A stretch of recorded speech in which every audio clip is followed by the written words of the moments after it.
Hello friends, welcome to knowledge knack. आज की video में हम करेंगे क्लास 9th का चैप्टर ट्रायंगल्स, एक्सरसाइज 7.3 के क्वेश्चन नंबर 1 से आज हम स्टार्ट करेंगे। So the very first question says triangle ABC and triangle DBC are two isosceles triangles on the same base BC and vertices A and D are on the same side of BC. If AD is extended to intersect BC at P, show that first part ABD is congruent to triangle ACD. देखिए, इस question में हमें एक triangle given है ABC जो एक isosceles triangle है, तो इसलिए AB हमारा AC के इक्वल हमें गिवन है।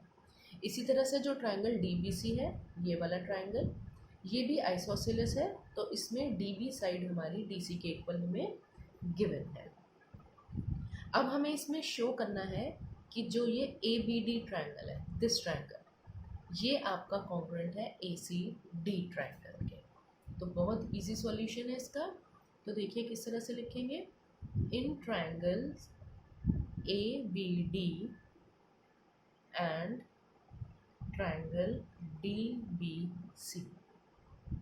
देखिए ये दो ट्राइंगल्स अगर हम कंसिडर करें, अगर हम इनको अलग से ड्रॉ करें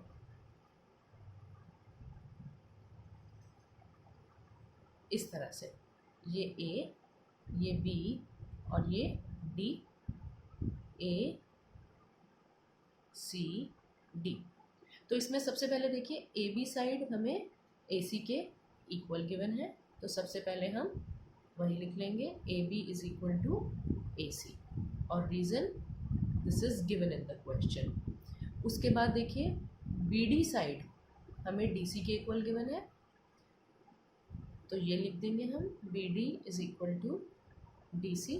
इसका रीज़न भी यही रहेगा, गिवन।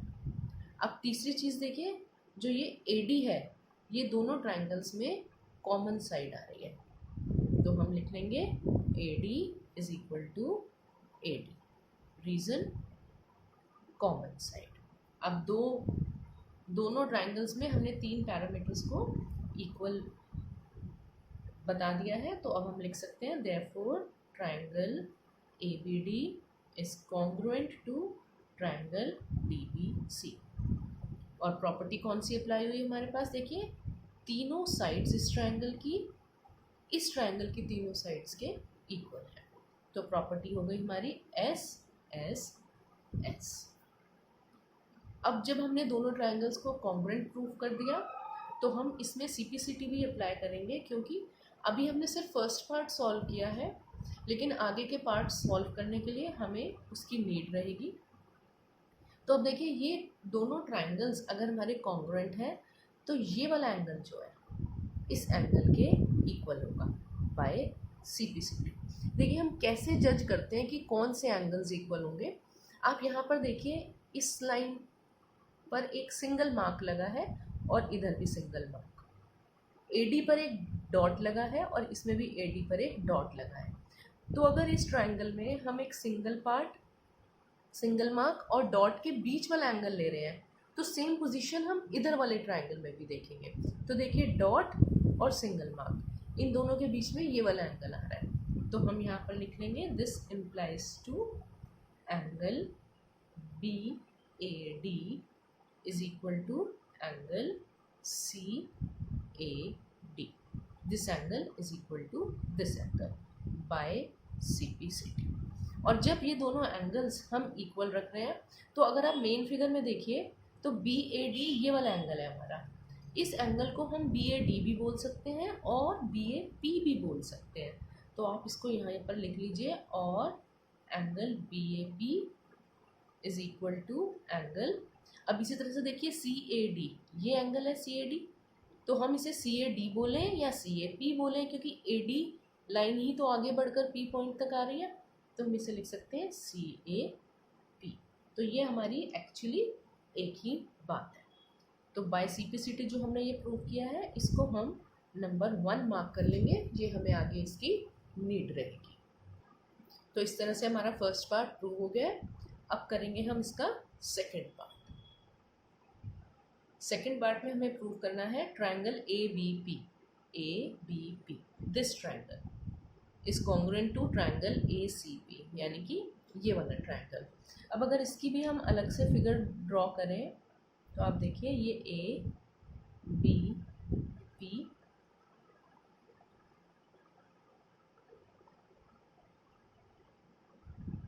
ए सी पी, इन दोनों ट्राइंगल्स को हमें कॉन्ग्रुएंट प्रूव करना है। देखिए ये रफ फिगर्स है, मैं हमेशा आपसे यही कहती हूँ कि इन्हें ड्रॉ करना एसेंशियल नहीं है, लेकिन अगर हम अलग से ड्रॉ कर लें तो हमें क्वेश्चन सॉल्व करना बहुत इजी हो जाता है। फिगर हमारे माइंड में क्लियर हो जाती है कि एक्चुअली हमें कौन से 3 पैरामीटर्स हैं जो इक्वल रखने हैं। तो स्टार्ट करते हैं। सबसे पहले लिखेंगे in triangle A B P and triangle A C P कौन से 3 पैरामीटर्स हैं देखिए जो इक्वल है। देखिए ए बी हमें ए सी के इक्वल गिवन था, तो सबसे पहले हम वही लिख लेंगे, A B is equal to A C given.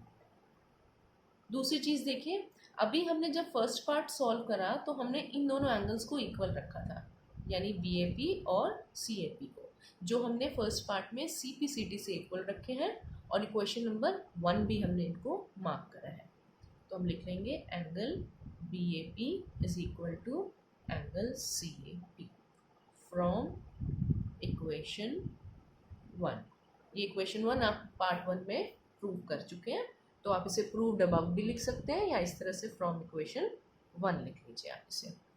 अब तीसरा पैरामीटर कौन सा है देखिए, जो ए पी है, ये देखिए ये दोनों ट्राइंगल्स में कॉमन आ रहा है, ए पी इस ट्राइंगल में भी है और इसमें भी है, तो हम लिखेंगे A P is equal to A P common.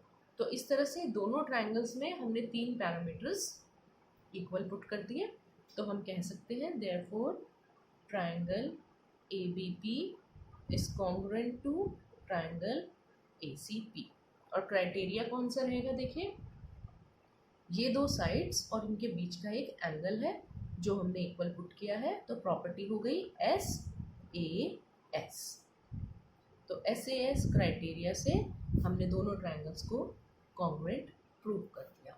अब देखिए हम इसमें भी एक सीपीसीटी अप्लाई करेंगे जो हमें आगे के पार्ट में नीड रहेगी, जिसकी देखिए बीपी और पीसी ये दोनों इन ट्राइंगल के पार्ट्स हैं। और अब देखिए हम कैसे चूज़ करेंगे, एक ही साइड है जो हमने अभी प्रूविंग में यूज़ नहीं करी है, ये दोनों साइड्स हम ऑलरेडी यूज़ कर चुके हैं, इसकी भी और इसकी भी। तो जो रिमेनिंग साइड है वो हमारी इक्वल हो जाएगी by C P C T से। तो B P is equal to P C by C P C T. आप इसे मार्क कर लीजिए इक्वेशन नंबर 2। इसकी हमें थर्ड पार्ट में नीड रहेगी।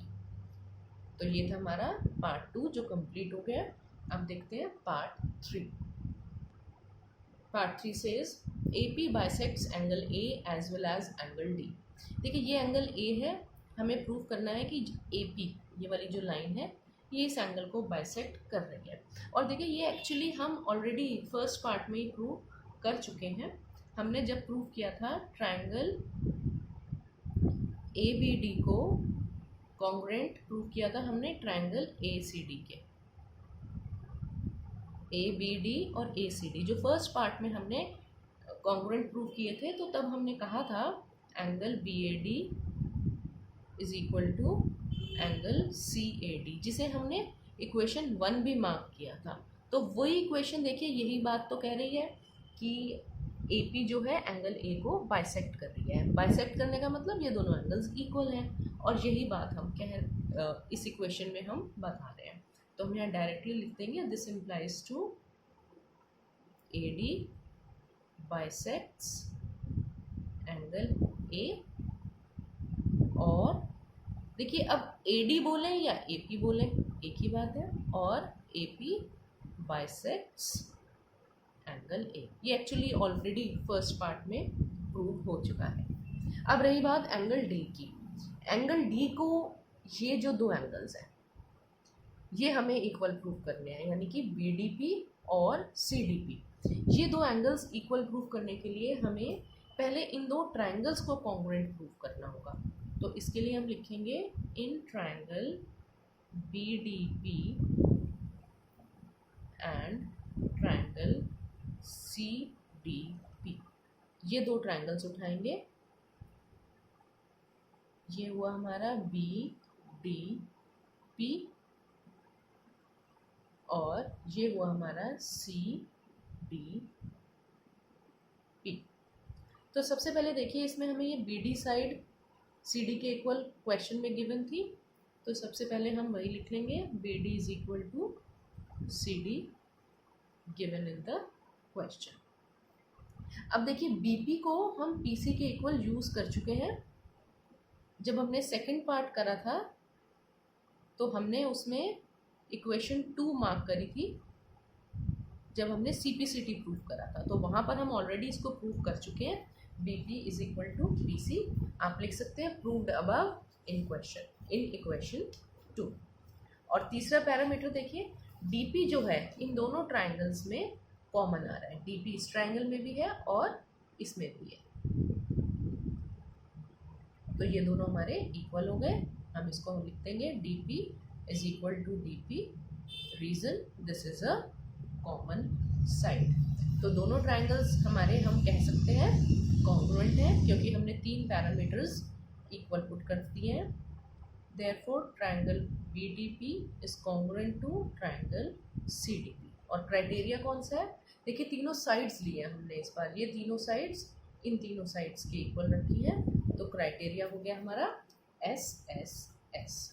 और जब दोनों ट्रायंगल्स हमारे कॉन्ग्रुएंट हो गए तो जो ये बीच का ये वाला एंगल है, देखिए 2 मार्क है इस लाइन पर और इस लाइन पर 4 मार्क्स है, इन दोनों के बीच का एंगल हम उठा रहे हैं एंगल BDP। तो इधर भी हम सेम पोजीशन देखेंगे, 2 मार्कर की लाइन ये है और इस लाइन पे 4 मार्क्स है, तो इन दोनों के बीच का एंगल है हमारा ये वाला, तो एंगल CDP। ये दोनों एंगल हमारे इक्वल हो गए by CPCT, corresponding parts of congruent triangles. तो अब अगर ये दोनों एंगल्स देखिए हमने इक्वल प्रूव कर दिए, इस एंगल को हमने इस एंगल के इक्वल प्रूव कर दिया, और जब हमने इसको इक्वल प्रूव कर दिया तो देखिए इनके बीच की लाइन कौन सी है, DP कहें या AP कहें एक ही बात है, तो हम कह सकते हैं DP बाइसेक्ट्स एंगल A और एंगल D, सॉरी इस केस में एंगल D लेना है हमें, तो हम लिखेंगे this implies to DP bisects angle D। और DP को भी अगर हम एक्सटेंड कर दें तो वो हमारी क्या बन जाएगी, AP। तो हम इसलिए इसको आगे लिख देंगे और AP बाइसेक्ट्स एंगल D। तो यही था हमारा थर्ड पार्ट। अब हमें प्रूव करना है इसका फोर्थ पार्ट, तो उसकी तरफ मूव करते हैं। Fourth part says AP is the perpendicular bisector of BC। देखिए ये BC लाइन है और ये AP है, इस तरह से ये B ये C और ये है AP, सॉरी P है ये। तो हमें प्रूव करना है कि ये AP जो है BC के ऊपर परपेंडिकुलर बाइसेक्टर की तरह एक्ट कर रही है। इसका मतलब क्या है परपेंडिकुलर बाइसेक्टर, यहाँ पर देखिए एक्चुअली हमें दो चीज़ें प्रूव करनी है। एक तो ये कि ये लाइन यहाँ पर 90 डिग्री के दो एंगल्स बना रही है, परपेंडिकुलर है, और दूसरा ये बाइसेक्टर है, यानी कि हमें BP को PC के इक्वल प्रूव करना है। तो देखिए सबसे पहले हम क्या लिखेंगे इसमें, angle APB plus angle APC is equal to 180 degree linear pair. देखिए ये दोनों हमारे स्ट्रेट लाइन के ऊपर एंगल बन रहे हैं, तो हम कह सकते हैं ये एंगल और ये एंगल को अगर हम ऐड करें तो इनका सम 180 डिग्री आएगा, लीनियर पेयर वाली कंडीशंस में लग जाएगी। अब देखिए ये दोनों एंगल्स जो हैं हमारे APB और APC, ये हमारे इक्वल भी होंगे, but angle A P B is equal to angle A P C. क्यों? देखिए, जब हमने ट्राइंगल ए बी पी को ए पी सी ट्राइंगल के कॉन्ग्रुएंट प्रूव किया था, इस तरह से देखिए आप, A B P A P C, ये दोनों ट्राइंगल्स देखिए हमने इनको कॉन्ग्रुएंट प्रूव किया था। या आप छोटे वाले ट्राइंगल्स भी ले सकते हैं, बी डी पी और सी डी पी, कोई भी दो ट्राइंगल्स ले लीजिए, चाहे ये लीजिए चाहे ये छोटे वाले लीजिए। तो जब ये दो ट्राइंगल्स कॉन्ग्रुएंट हैं तो ये दोनों angles by C P C T equal होंगे। तो हम कह सकते हैं कि ये दोनों एंगल्स हमारे ऑलरेडी इक्वल हम प्रूव कर चुके हैं। तो आप इसमें लिख दीजिए प्रूव्ड अबव, और आप इसको क्लियर भी कर सकते हैं, triangle A B P is congruent to triangle APC, therefore angle APB is equal to angle APC, और इसका रीज़न क्या हो जाएगा, CPCT। तो आप इस तरह से ये रीज़न दे दीजिए। तो ये दोनों एंगल्स हमारे इक्वल हैं। अब अगर दोनों एंगल्स इक्वल हैं तो हम दोनों की वैल्यू इसमें क्या पुट कर सकते हैं, x। तो हम इन दोनों को x मान लेंगे, तो हमारा हो जाएगा x plus x is equal to 180 degree. A P B को भी हमने x रखा प्लस ए पी सी को भी x रखा, तो x plus x is equal to 180 degree. अब सिंपली हम इसको सॉल्व कर लेंगे। तो x की वैल्यू हमारी कितनी आ जाएगी, देखिए 90 डिग्री। तो ये दोनों एंगल हमारे 90 डिग्री के आ गए। तो हम कह सकते हैं A P is the perpendicular on side B C. और देखिए हम बी पी को पी सी के इक्वल भी ऑलरेडी प्रूव कर चुके हैं। Also B P is equal to P C proved above. तो अब हम क्या कह सकते हैं, this implies to A P is perpendicular bisector of B C. A P जो है 90 डिग्री का एंगल बना रहा है, वो भी हमने प्रूव कर दिया, और बाइसेक्टर है वो भी हम ऑलरेडी ऊपर के पार्ट में प्रूव कर चुके हैं। तो ये थी पार्ट 4 की सॉल्यूशन। होपफुली आपको ये पूरा क्वेश्चन समझ में आ गया है अच्छे से। और फ्रेंड्स, अगर आपको मेरा कंटेंट पसंद आ रहा है तो प्लीज़ आप मेरे चैनल को ज़रूर लाइक करें, सब्सक्राइब करें और अपने फ्रेंड्स के साथ शेयर भी करें। Thank you so much.